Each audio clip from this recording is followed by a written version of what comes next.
Okay, hopefully everybody is situated again. So our guest speaker today is Miss Renee Booker. She works at Anne Arundel County Community College as a financial aid specialist. She's here to give us a good 20 to 30-minute presentation. And then afterwards, you'll be able to ask her questions about anything we've learned today or anything in her presentation. So, Miss Booker, you have the floor. Thank you. Good afternoon, everybody.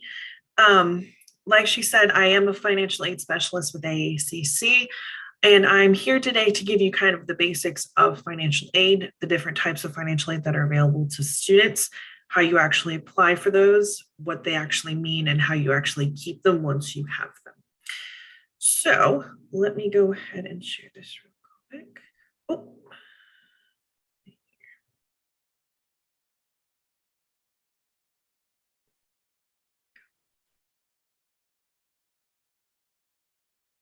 Okay, so as far as financial aid, there are going to be four main elements to it. And I'll go into each one in a little bit more detail. But these are the four main elements there. Satisfactory academic progress, or SAP, federal aid, state aid, and scholarships. First off, we are going to go into SAP a little bit.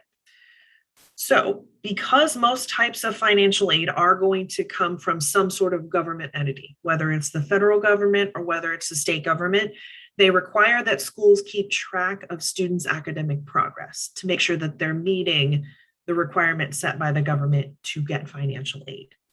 And those requirements are typically that a student maintains a 2.0 GPA and an overall 67% class completion rate, which basically big thing that hits those completion rates is excessive withdrawing from classes or excessive failing grades in classes.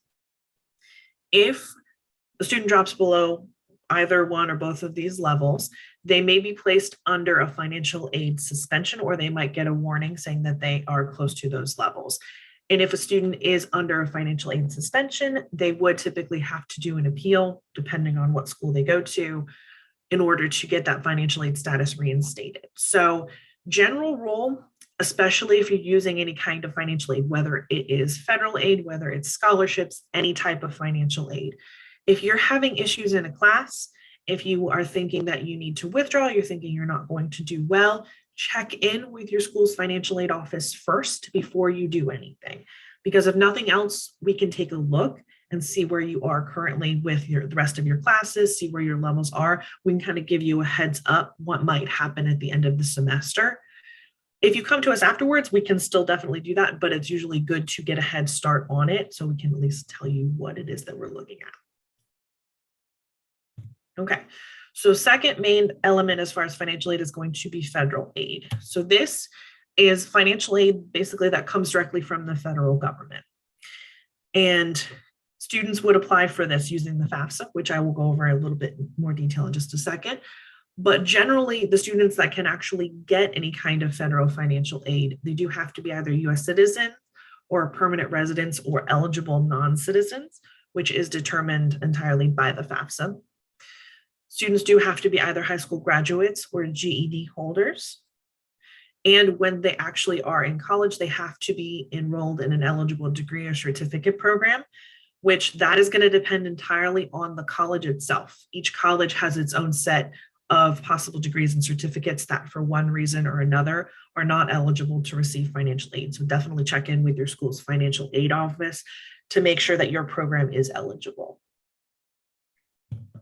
Okay, so some keywords to remember, because one thing about particularly federal aid is they use a lot of acronyms.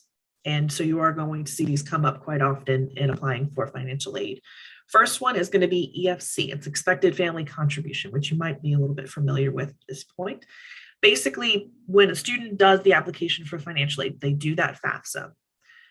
They use this basically determining how much a student and feasibly the student's family could put towards the student's college education based on a couple of different questions that they're going to ask. The second one is going to be cost of attendance, COA. This is specific to the college that you're going to. Basically, it's how much it costs for you to attend classes there.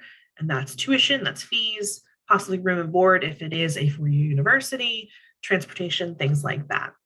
And how the schools are actually going to be able to tell you what your financial need is they're going to take whatever their cost of attendance is, minus out that expected family contribution that they receive from your FAFSA. And the remaining amount is going to be your financial need, which then they can translate into dollar amounts depending on what you qualify for.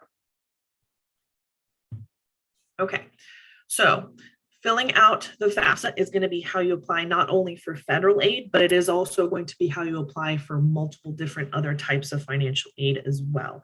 So even if you are thinking that you might not necessarily qualify for anything through the FAFSA, definitely still fill it out because it is going to play into state aid, but it's also going to play into some scholarships as well.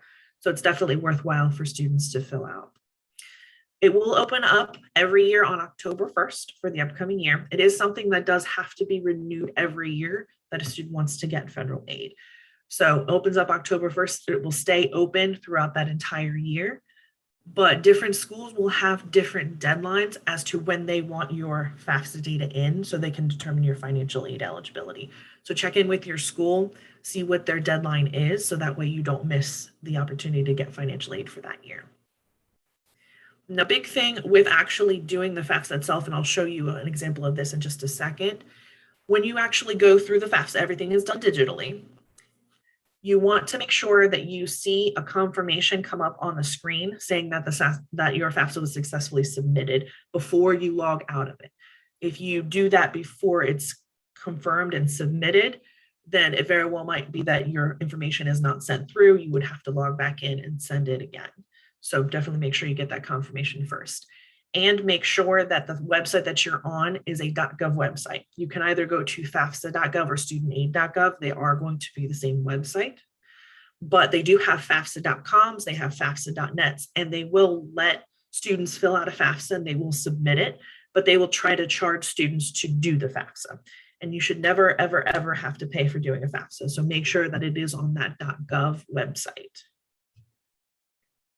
Okay. So this is what the website should look like. And this is the new updated website. So they should have a sign in for new users or a sign in for returning users. So make sure that it looks like this. If it looks like something else, make sure you're on that correct website. Okay. Now, big thing as far as filling out the FAFSA itself, and this honestly can be the part that sometimes takes the longest, depending on what the information is creating your FSA ID and password, because that's how you're actually going to log into your FAFSA. That's how you're going to be able to enter information into your FAFSA.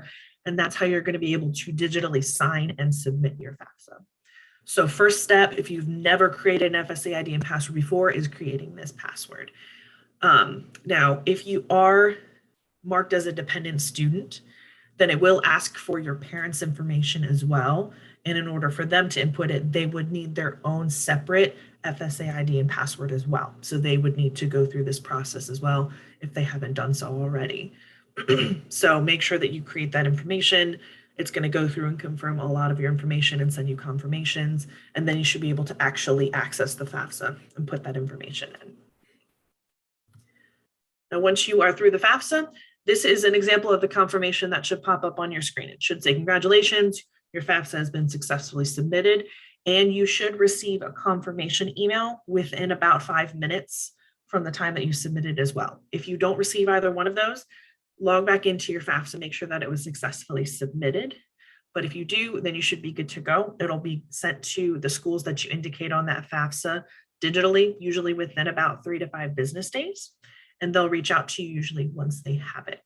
But when you actually send out your FAFSA, if you're not 100% sure where it is that you want to go, then you can add up to 10 schools on the FAFSA at once. So if you are going between a couple of different schools, you're not really 100% sure, send them all your financial aid information. That's completely fine. They will go ahead and process it as long as they have your information in their system, and they will go from there. So just keep in mind 10 schools, and it is 10 schools at a time. So if you have 10 schools, you send those off. You think you might want to attend a couple of different schools that aren't on the original list, log back in, take 2 schools off, add the 2 on there, resubmit it. It's not going to resubmit the information you already submitted to your previous schools, but it will send that information to those 2 new schools. So just keep that in mind.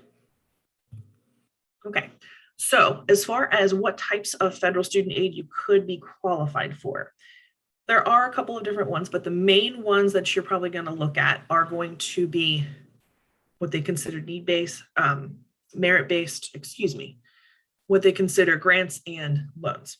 Those are the two main types. So federal Pell Grants, those are funds that never have to be paid back, regardless of when a student attends, how long they attend, they never have to be paid back.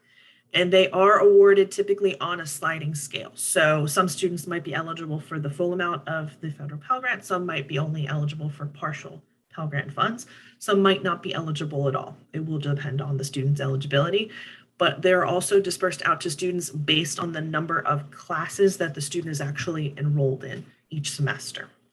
So that number will change depending on the classes that they're actually in. Now, the second type is similar to the Pell Grant in the fact that it doesn't have to be paid back, but it is not something that is available for every school. But there's a question about it on the FAFSA, so it is good to be familiar with it. It's federal work study. If a school has the clearance to do federal work study, essentially students would work in a position on campus as a regular student employee if they choose to. This is entirely up to the student if they decide they want to or not. And instead of getting paid out of a departmental budget, they will get paid out of a federal government budget. They would receive regular paychecks as any other employee would. It's just a different source of funding for them. So if you think you might be interested in this, definitely mark that on the FAFSA. But even if you mark it on the FAFSA, send it out to the school and you decide that you're not interested, you don't have to accept it once it gets to the school. That's completely fine. It is definitely an option for those students that are interested and are going to a school that has the clearance to do that. And the other main type of financial aid that a lot of students will hear about is going to be the federal direct student loans. And these are going to be broken down into two main categories, subsidized and unsubsidized.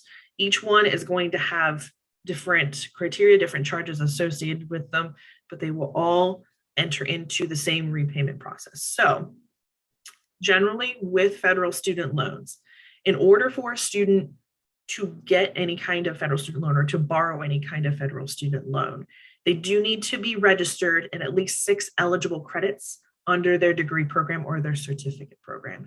So classes that are required for that program. They need to be at least 6, well, usually it's about 2, the equivalent of 2 classes. And as long as they continue to be enrolled in at least 6 credits, they are not expected to pay any amount back on any kind of federal direct student loan until they're out of 6 credits for more than 6 months. So typically after students graduate.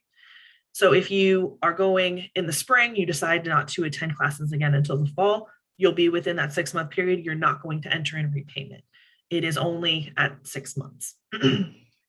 What the main difference between the two is that a subsidized loan, they're going to defer the payments, but while a student is in school, they're also not going to charge any kind of interest on any kind of a subsidized student loan. Basically, the government pays the interest while the student's in school.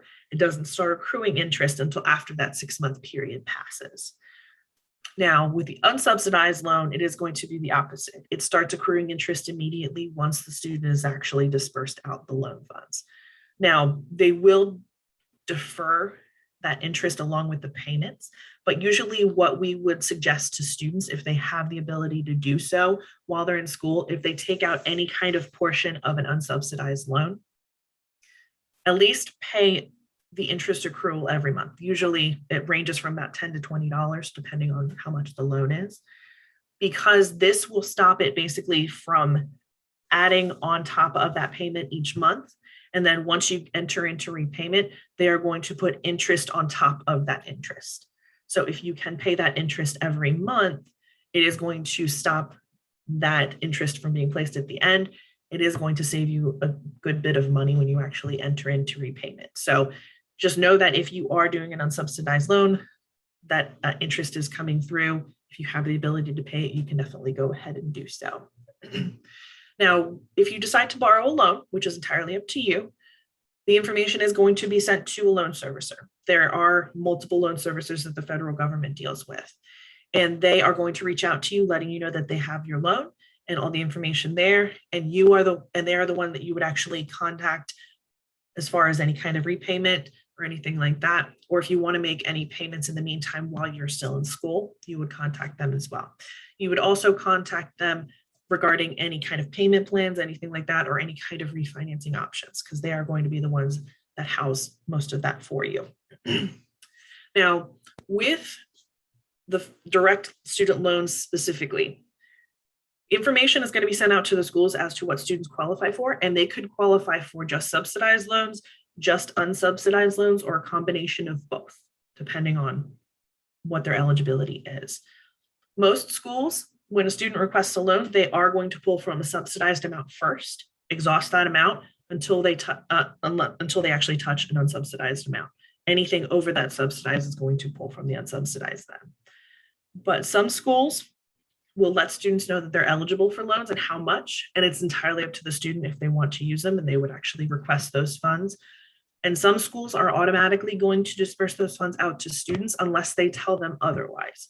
So check in with your school's financial aid office, see what their process is with loans, because if you have to go in and deny those loans if you don't want them, it's important to know that, because you don't want to be dispersed out loan funds that you weren't expecting, that you don't want, that you then have to pay back. So it's definitely important to know how your school is going to handle those. Okay, so third element is going to be state aid. So each state has its own higher education commission. Basically, it's going to be different types of financial aid that are specific to students attending school within that state. Now, obviously within Maryland, it is the Maryland Higher Education Commission, or MHEC. Basically, how students would apply for state aid through MHEC is going to be the same way that they are going to apply through the federal government, is through that FAFSA. As long as students complete the FAFSA by March 1st, which is the state's deadline, and they mark on there that they are attending a Maryland school, then they can send that information over to MHEC. They're going to use that FAFSA data to determine the student's eligibility for a number of grants and scholarships available to students. It's automatic. It's not something that the students have to apply for separately. So this is definitely a good option for students to get additional aid to go on top of any kind of federal aid as well. Now, of course, if you are planning to attend in any other state, check in with their state's higher education commission as far as their dates. Most of them will run pretty close to that March 1st deadline, but definitely check in with them as far as what their deadlines are. But as far as through MHEC, there are going to be two main types of funding that you actually do have to apply for separately. And those are going to be the legislative programs. So the senatorial and the delegate scholarships. Those are going to have separate applications depending on who your senator and your delegate are. So to check that, just go to the website there at the bottom. It's mhec.state.md.us, and make sure that you have that information so you can go ahead and submit those applications if you're interested. Okay. One good thing about particularly MHEC, and I'm not aware if other states do this, they very well might. If a student for whatever reason is not eligible to fill out a FAFSA, they do have the option to do what's called a Maryland State Financial Aid application. It's a MISFA. Essentially, if they fill this out by that March 1st deadline every year, they are going to be reviewed for all of the aid through the state. They wouldn't necessarily be eligible for any kind of federal aid, but they could be eligible for everything that the state offers that normally students who submit FAFSAs would get reviewed for. So it is definitely a good option for those students that might not necessarily get funding through the federal government. Okay, so fourth element, probably the biggest element as far as financial aid, the most broad, is going to be scholarships. Now, scholarships are going to be broken down typically into two main types, and that kind of dictates where they come from and the stipulations that go with them. So first is going to be institutional. So these are scholarships that are specific to the actual college that a student is attending classes in, and they will only disperse those funds out to their students. And as far as the application process, as far as the criteria for those scholarships, that is going to depend entirely on the individual school. So check in with your college's financial aid office as to how they're working with their scholarships. because different schools are going to handle it differently. For example, at AACC, we have one centralized application that automatically puts students under consideration for all of our institutional scholarships. But at other colleges, they're going to require that students apply for each individual scholarship separately. So make sure that you know how that process is going to go before you start the application process. And then the other side of that is going to be private scholarships. So these are scholarships basically that come from any kind of entity outside of the college that you're attending. So a number of private companies have scholarships available for students. If you're involved in any kind of church groups, volunteer groups, athletics clubs, scout troops will sometimes have these available for students. Sometimes high schools will have scholarships available for students that are graduating from that high school. So there are a number of different processes out there for students, different scholarships available out there. And there are a number of different scholarship searches available for students. I just put one there on the screen. It is the scholarship search that is through the Department of Labor. But there are hundreds and hundreds of scholarship searches out there for students.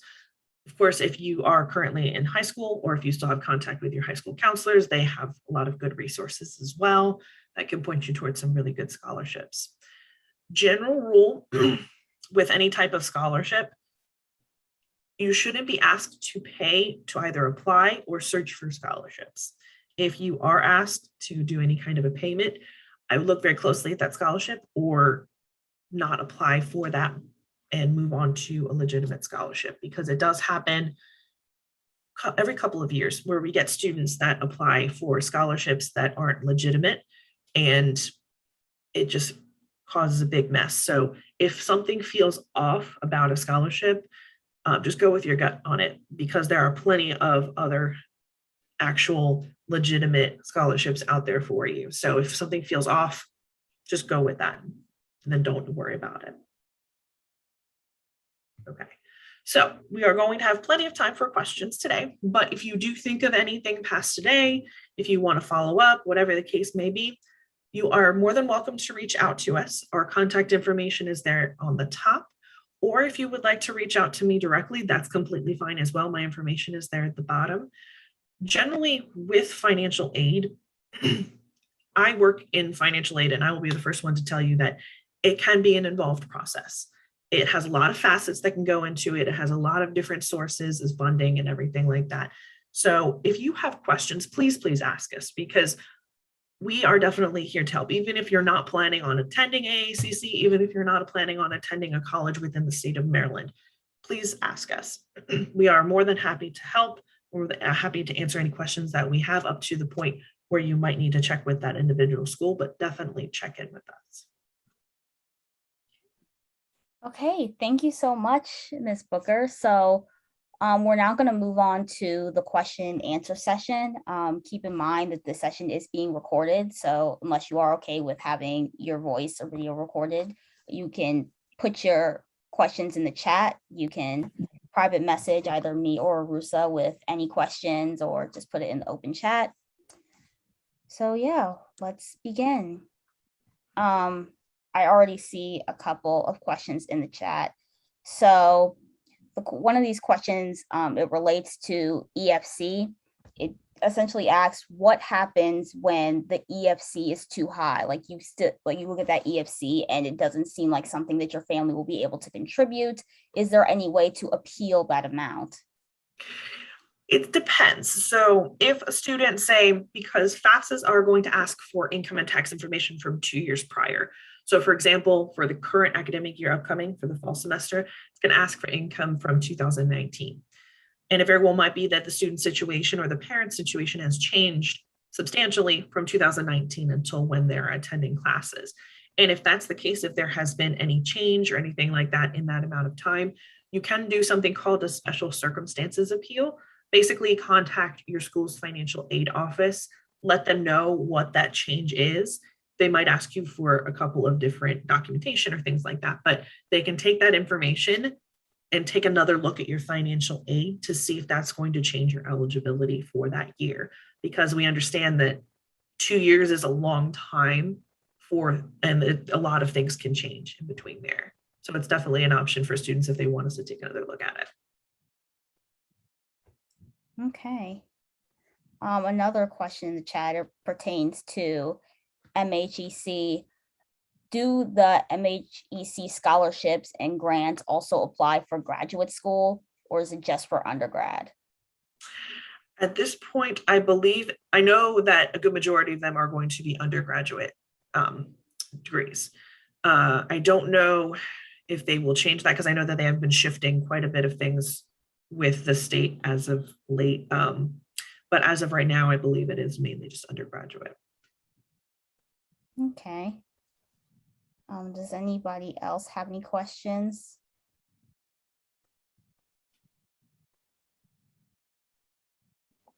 I got a question private message to me earlier during the videos, and I think it might be a good question to ask now. So it's basically asking about work studies, and it's saying what is expected of students who complete a work study or opt for a work study program to pay back their loans and debts. Well, work study essentially, if students decide that they want to do that, there are usually a number of stipulations that they would have to follow. They have to maintain, I believe it's a 2.5 GPA, and they do have to be enrolled in at least 6 credits, usually the equivalent of 2 classes worth each semester that they want to work.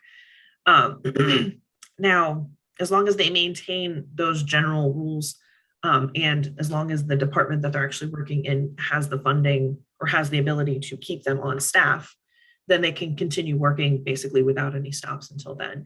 And they would receive the funding as they would any kind of regular paycheck. And how they use those funds is entirely up to them.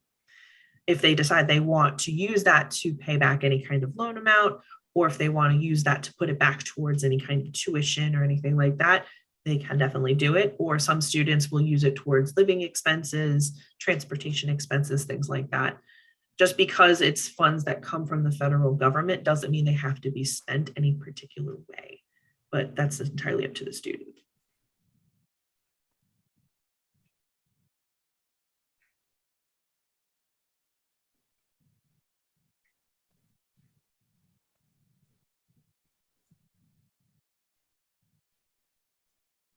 So I do have another question in the chat here pertaining to when you file for FAFSA.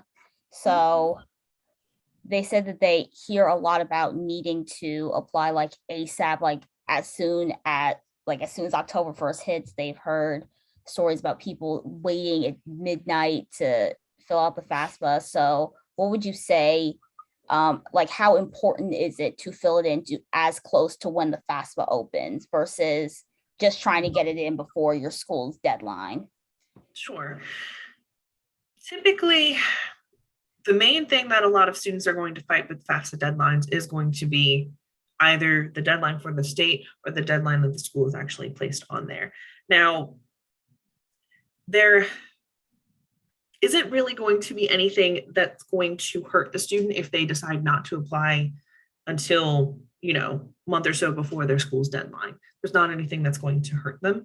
Main things that I would suggest filling it out as close to that October 1st release date as possible is mainly for the comfort of the student and the parents, because it's going to mean that they have a lot more time to not only get that information in, but a lot more time for the school that they're sending it to get that information in.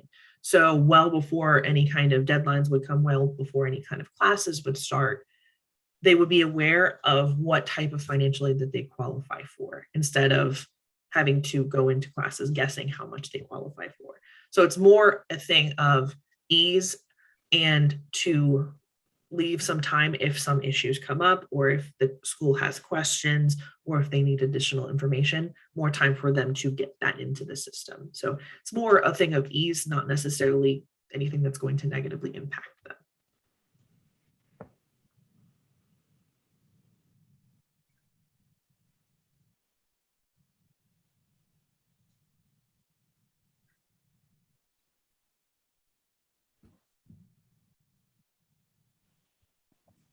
I don't see any more questions through the chat box on my end. Madison, do you see any on yours? Not at the moment, no.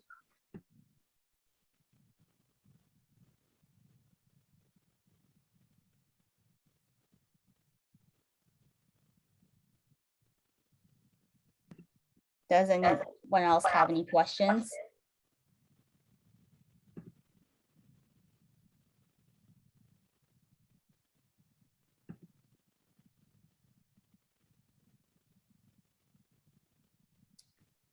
Okay, well, if there are no more questions, thank you so much, Ms. Booker, for your time. If she put her email on that last slide, so if any last minute questions comes up that you just didn't think about right now, you can either email her directly or you can email one of us and we'll make sure the email gets to her. Yeah, other than that, thank you so much for your time, Ms. Booker. We really appreciate what you provided for us and the information you've given.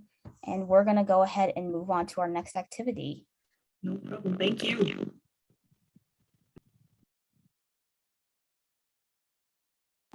Okay, awesome. So the next thing and the last thing on our agenda is a Kahoot to kind of see how much you guys picked up from the lessons and from the information that was kind of thrown at you. So I'm going to share my screen and everyone can join the Kahoot with the code that'll pop up in just a sec.